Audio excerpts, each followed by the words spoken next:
and today I'm going to do a instructional video for how to do my cloth menstrual pads reusables.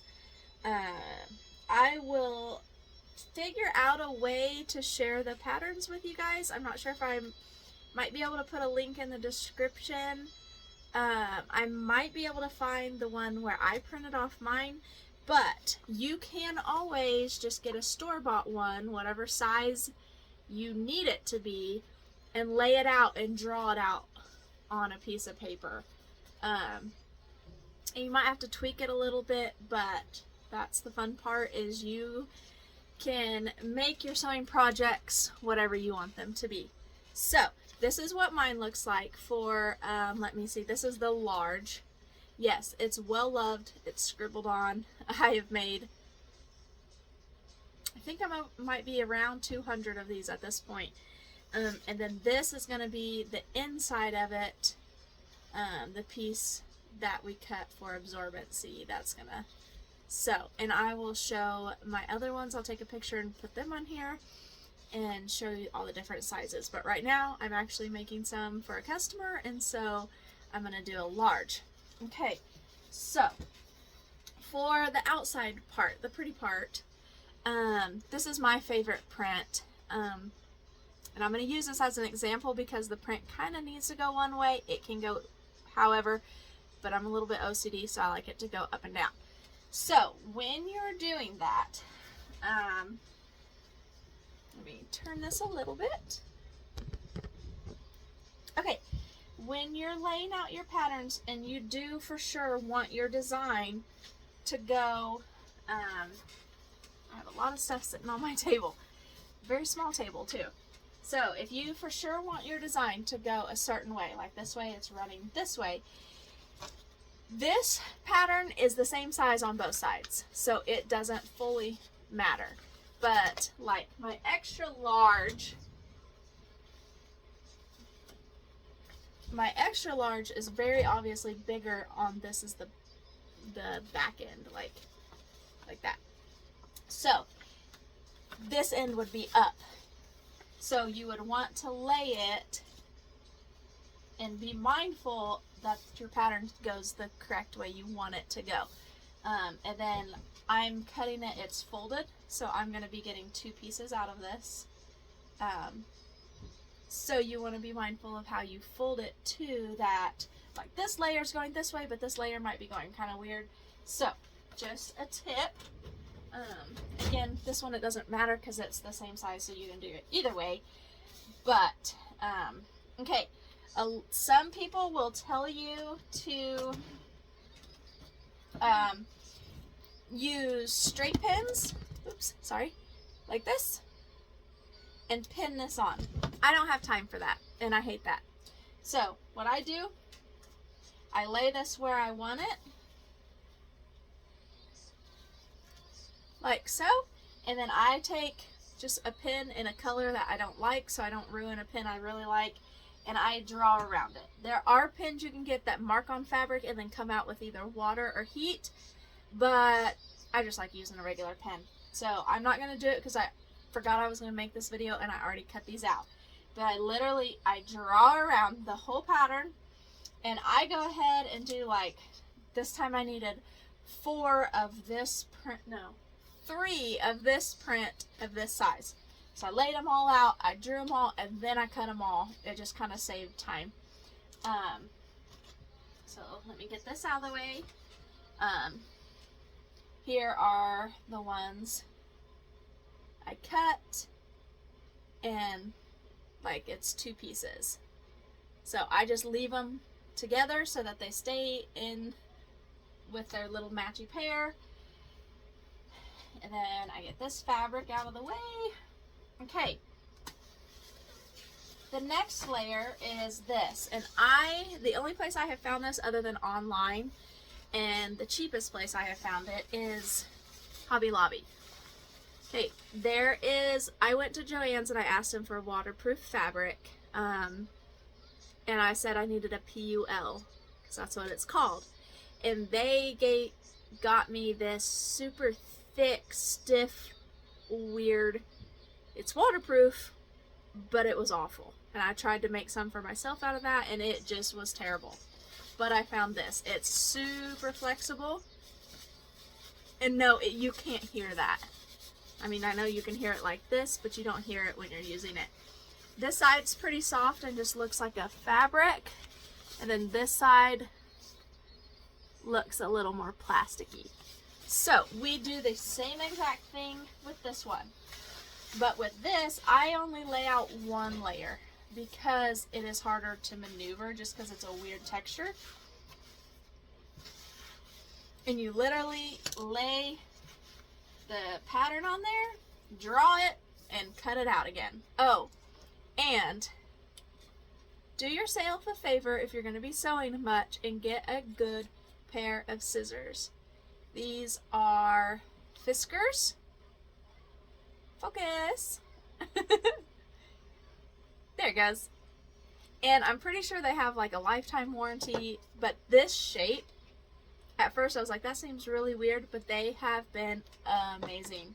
And then for my thread, like just handy right beside my sewing machine to cut like all my threads, these are also nothing wants to focus, Fiskars, and I love these. So do yourself a favor and get good scissors. Joanns puts them on like 50 and 60% off every so often. That's what I wait for. Okay, again, draw your outline, cut it out, and set that aside. That's going to be another layer. I'm just going to chuck that over there. Okay. Sorry. We have the parakeets in here so they can stay warm.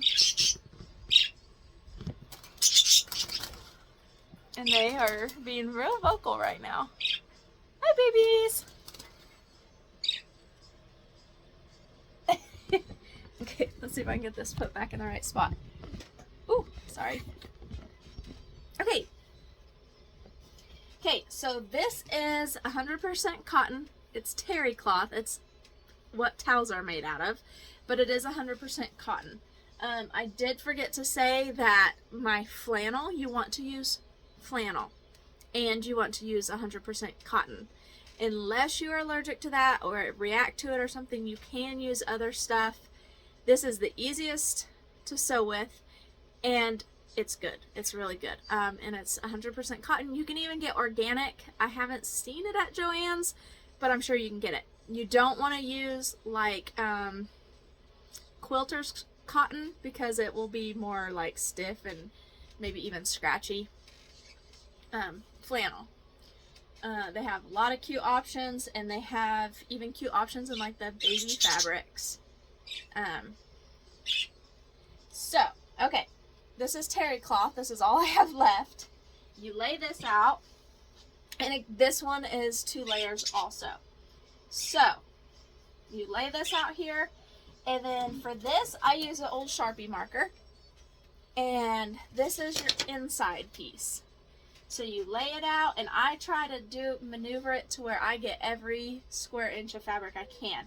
And then you draw it out and cut that out also. For this, I have found the easiest thing to use is a small rotary cutter. Again, Fiskars is where it's at. Maybe they'll sponsor me. That'd be kind of cool. Anyway, so or you can, if you're real brave, just hold the pattern and do it, but I always end up cutting my pattern. So my favorite is to just draw it and cut it. Each pad will use 2 of these. So you will need to cut 2 layers of your flannel with this pattern, 1 layer of your PUL with this pattern, and then 2 layers of terry cloth with this pattern for each pad. Okay, I'm going to put this fabric up. Actually, I'm going to hit pause here while I put this up and get ready to show you the next step. Okay, we're back. Okay, so if you're like me, I like organization. I like to have things staged. I'm going to show you on these 2 pads. I've got a whole order going out, but I don't want to overcomplicate things. trying to get my tripod to stay. It's kind of in a weird place. So,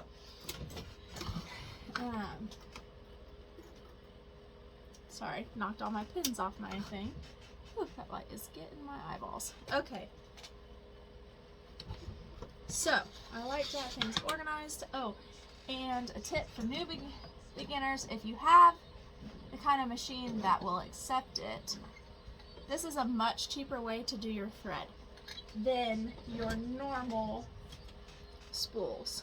I burn through these way too fast, so I got a spool of like serger thread and this little thing cheap off Amazon, and it's so nice because I don't run out of thread constantly. Now my bobbins I still do, but it's super quick and easy just to refill them. Not all machines will accept that thread because it's a little bit like, it's a little thicker, so it can be more difficult from your machine. Okay, this lighting is super weird. That's not any better. Maybe right here.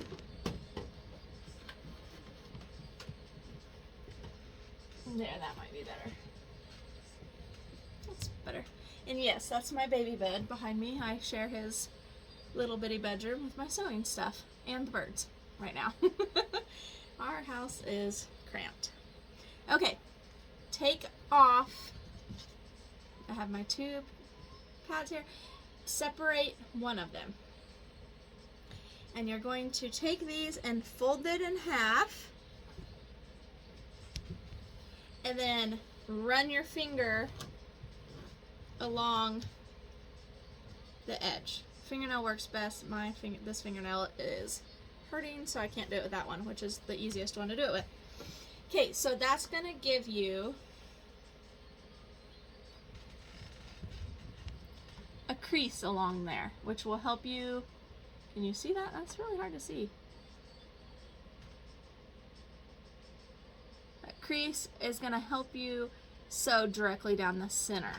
Okay, now you're going to lay that down face down and get your two pieces of terry cloth, and we're going to center that in that pad.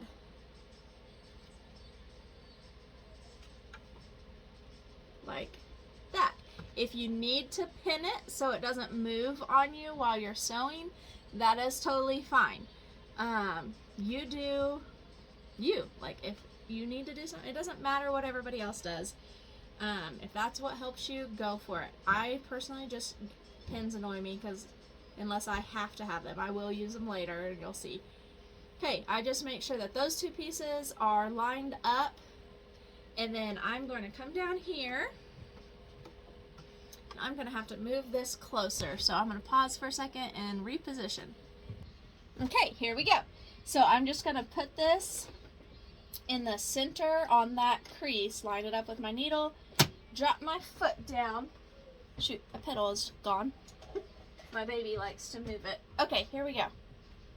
And then I just reach under with my thumbs and hold this terry cloth while I get started, because remember, the terry cloth's not all the way up to this edge. It's off just a little bit so that we have a seam allowance. And then, okay, I'm up on the terry cloth, so it's holding it for me. Now I pick this up and just make sure everything's still centered. Sorry, everything's still centered and my terry cloth pieces are still matching each other. Just kind of make sure it's all still in its place. And then I just sew straight down this crease.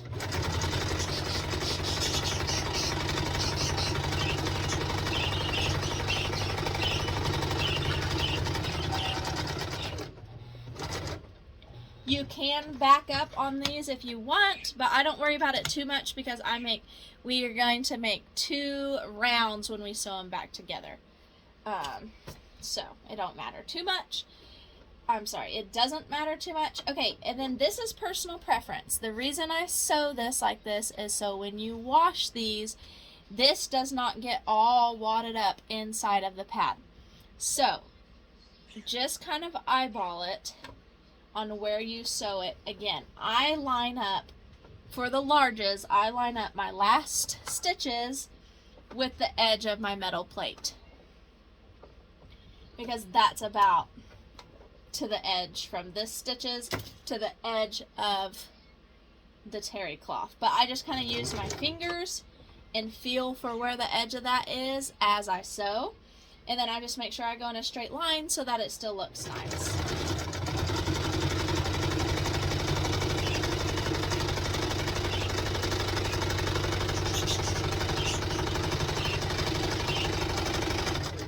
The other reason I use my thumbs underneath it like that as I go is so that I can make sure the terry cloth hasn't flipped up on itself, and then it gets sewn all like bunched up.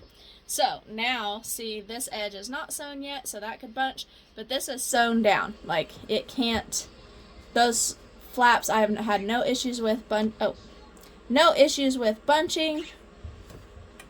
This is sewn down nice and tidy. And so now we just do it again on the other side, going the other way. Just line this middle seam up again with the edge of that metal plate.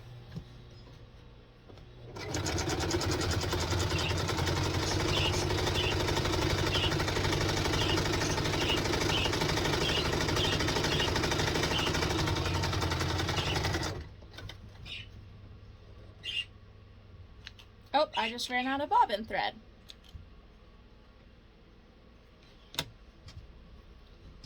So we have that done. Three seams across, or three seams across there to hold the terry cloth down really snug. Okay, I am going to do my bobbin now. And I'm just going to let it play in case any of you guys need to see that. If it bores you to tears, you're more than welcome to fast forward. But I mean, that goes without saying for the whole video. I'm hoping that I'm able to help newbies. I want people to be able to be self-sufficient, and I know that I use YouTube a lot and Google for like, how do I do this? And so I just hope I can help, and I hope that my instructional videos are clear enough.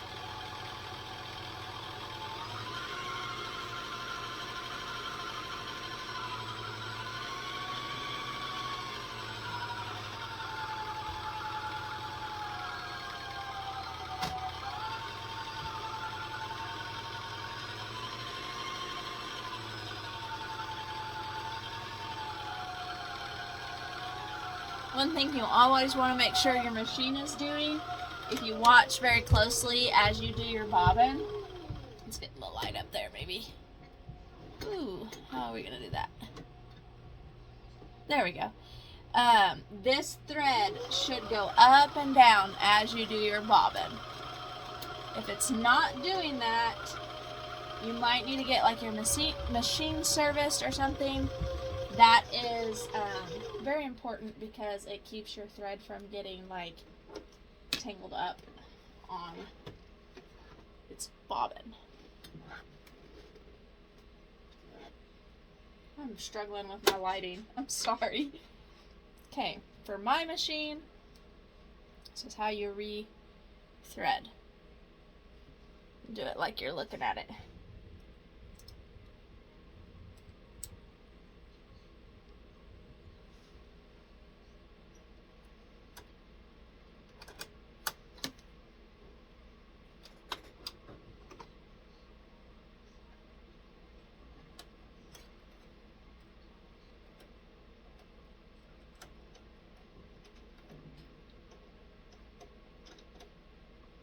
Fuzz on there.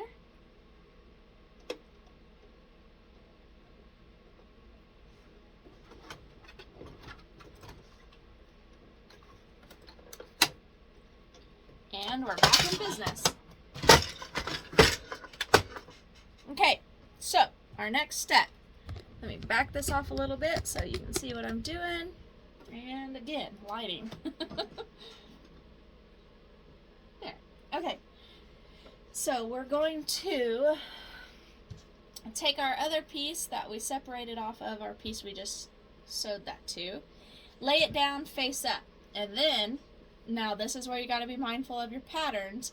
Make sure you flip it like this to where both patterns are going the correct way, and you need to line it up.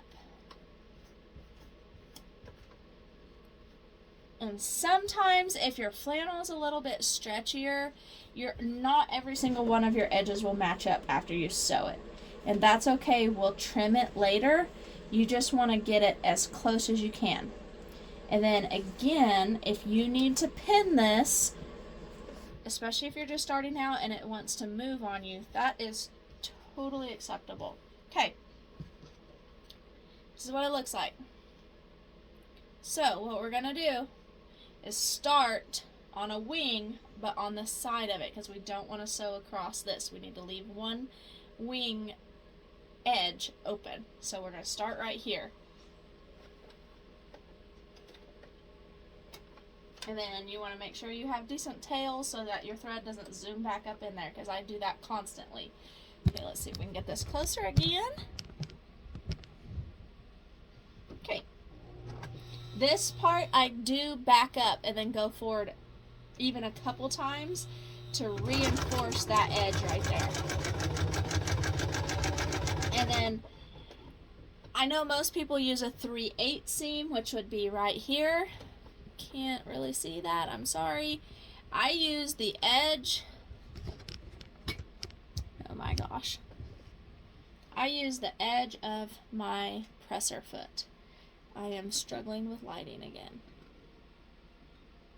Swear. Okay, I use the edge of my presser foot, especially on these pads, because of the clearance around this. And then I just literally outline the whole pad.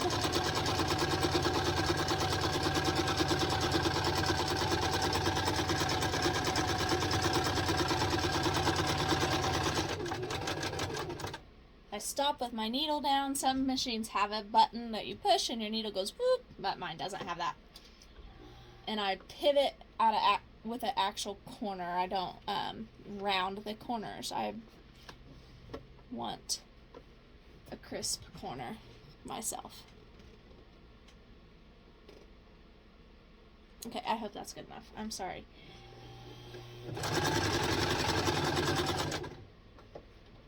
I can also make a crisp corner with the needle up. At this point, I've done these so many times.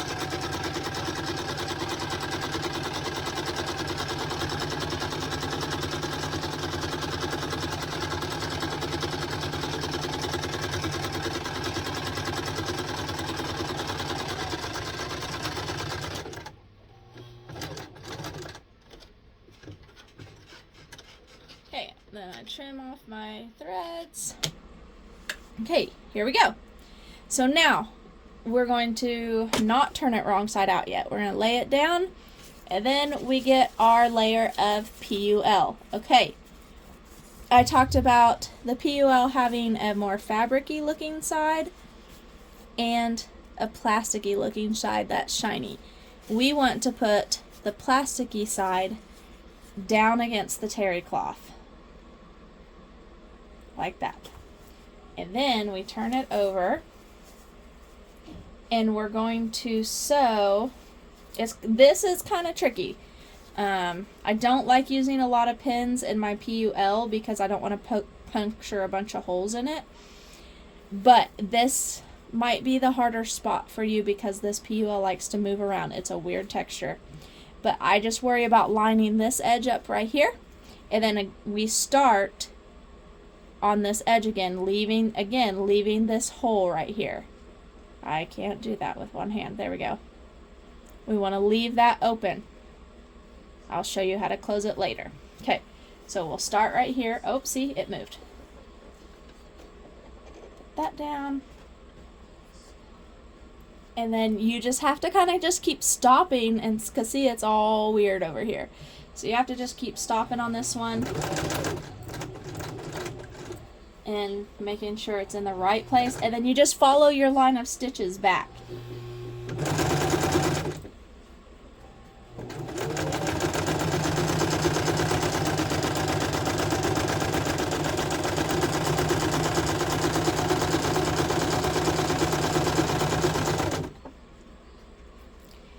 stop every so often, make sure that this wing is all lined up.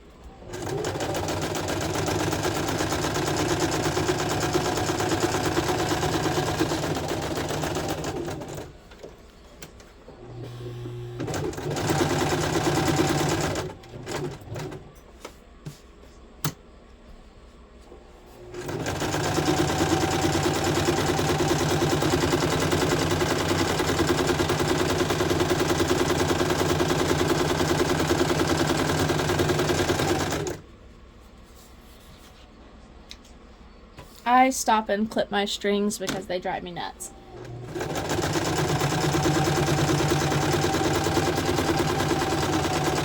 Okay, so that gives you 2 lines of stitches against fray and stress and everything around these pads.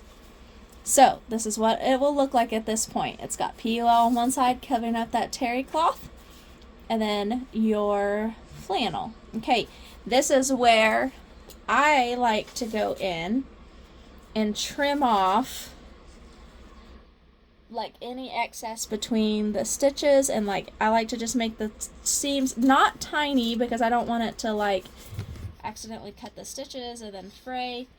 I just don't like to leave a lot of overhang because then your seams are a little bit bulkier, especially on these big curves on the front and the back. So I just have gotten in the habit of going through and trimming each of them. They do not have to be perfect.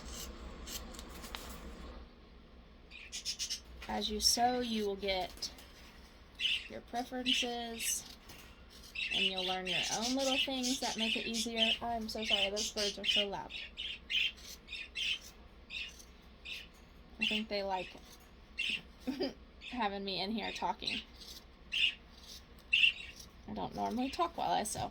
I normally watch Criminal Minds or something. Okay, so that kind of cleaned that up a little bit.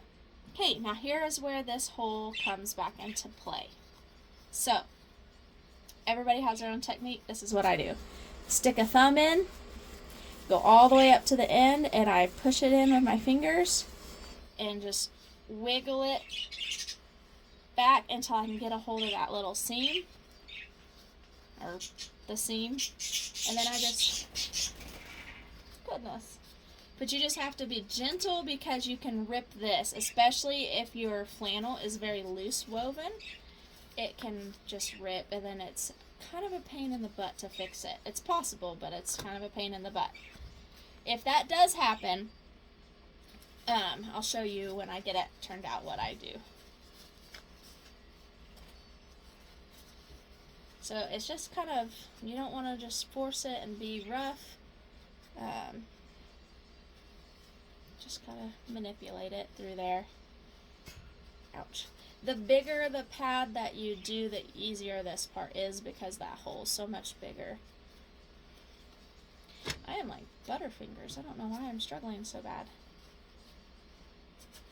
There it goes. Okay. I get it turned out to this point, and then I bought these off of Amazon. I do not remember what they're called. My mom used to have a wooden one, but they're super cheap. This one has like a fancy little clip that I've never used. But it just has a point, but you can use like a pin or scissors or anything, and you just use it to like push out your corners. Because I like, oops, shoot. Sometimes it does poke through the weave a little bit, but it's okay. I try not to let that happen. But that won't be an issue here in a minute. I'm sorry, I keep taking my work off the camera.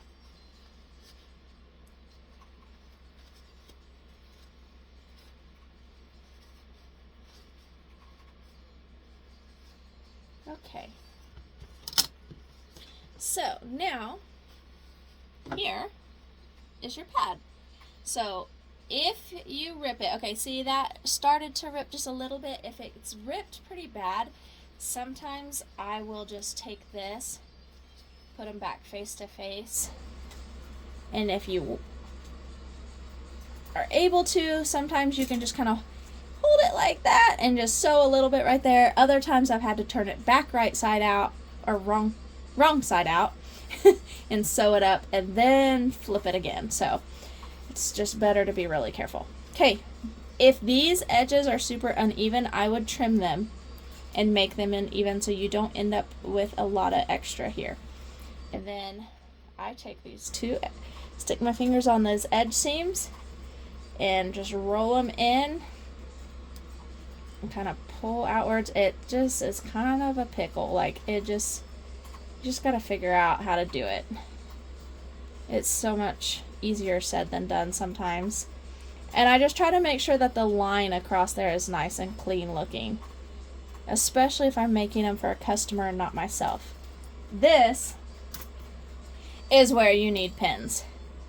I do one right in the center like this to hold it there. And when I'm making a big bulk order, I do my stuff in stages, so I would have like a whole stack of these at this stage, at this point. Okay, so now that we have it here, we're almost done.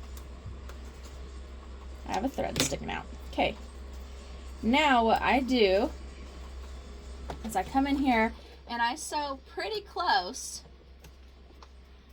Let me get this closer so you can see. That's where I line it up. And I sew around. Let me see if I can get this thing to stay like this. Nope, that's definitely not like that. I definitely need to invest in a couple more and better tripods, I believe. Oops. There we go. Let's see if that works. Okay, and then this can be a little bit tricky to get started because it's bulky right there. When it is, I will take something real slim but strong like a seam ripper and reach under my presser foot and help just guide the material. But you don't want to force it because that can mess up your feed dogs, which are the spiky little things that work underneath your presser foot to guide your material. So, but I think this will go. Yep, see, it's hanging up just a little bit, but you want to be careful that your needle doesn't come down on this because it will break a needle. Okay, just gonna real slowly, oh come on girl, there, and then I want to back up. I want this seam to be real strong so that it doesn't unravel. Pull my pin and just go along. Then I'm going to turn it, whoops, and I do the whole outline of the pad. It just helps hold it when you wash it. It doesn't get weird lumps. It looks better.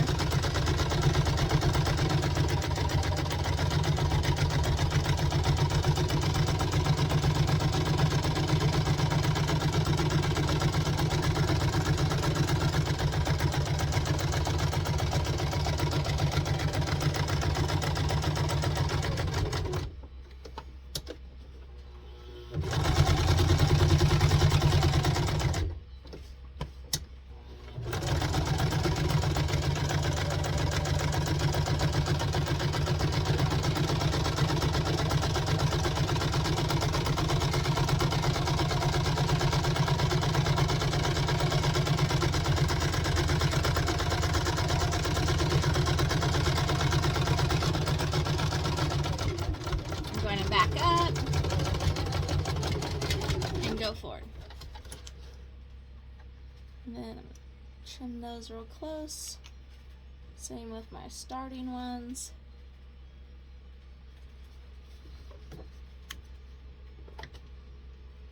Okay, now you have a completed, back my camera back up, a completed pad. Now, I'm going to push this aside. Okay, on Amazon you can get snaps and they come with a pair of pliers that look like this. They will work.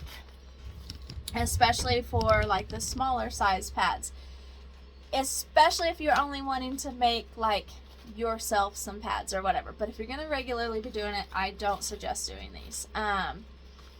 It's what I started out with, and they worked fine, and I tested every pad that I sent out. I also told everybody, if you have an issue with them, please like let me know. I will pay to ship them back and fix it and send it to you again. They're smaller, they're hard. These hurt your hands so bad after a while. So I have had so many orders that I ended up upgrading, and I got this bad boy. And let me tell you, I love it. So this was also on Amazon, and it was supposed to come with a thing of snaps, and it didn't, but it came with multiple different die sets, and so I was able to get really good snaps. They're just the open ring, and they're a little bit bigger than those other ones, but I really have had amazing luck with them, and I really like them. So let me see if I can get you closer here again. Oh my goodness. My tripod just fell.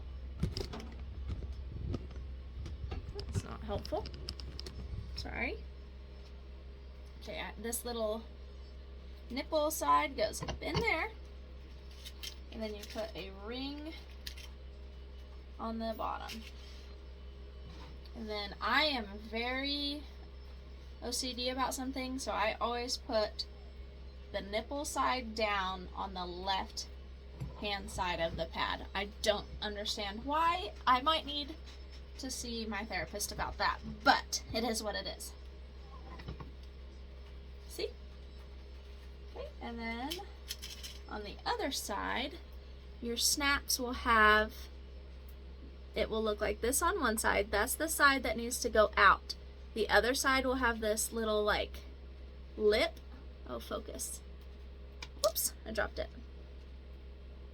The lip is what you want, focus, against your fabric, because when you crimp your ring together,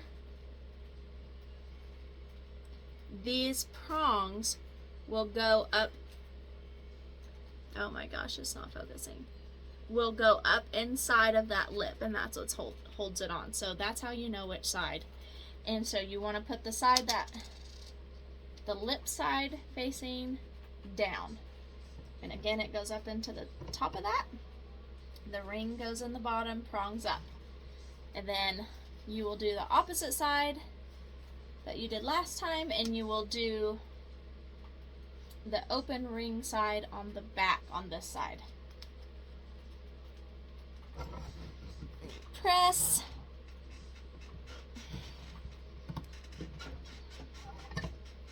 And ta-da!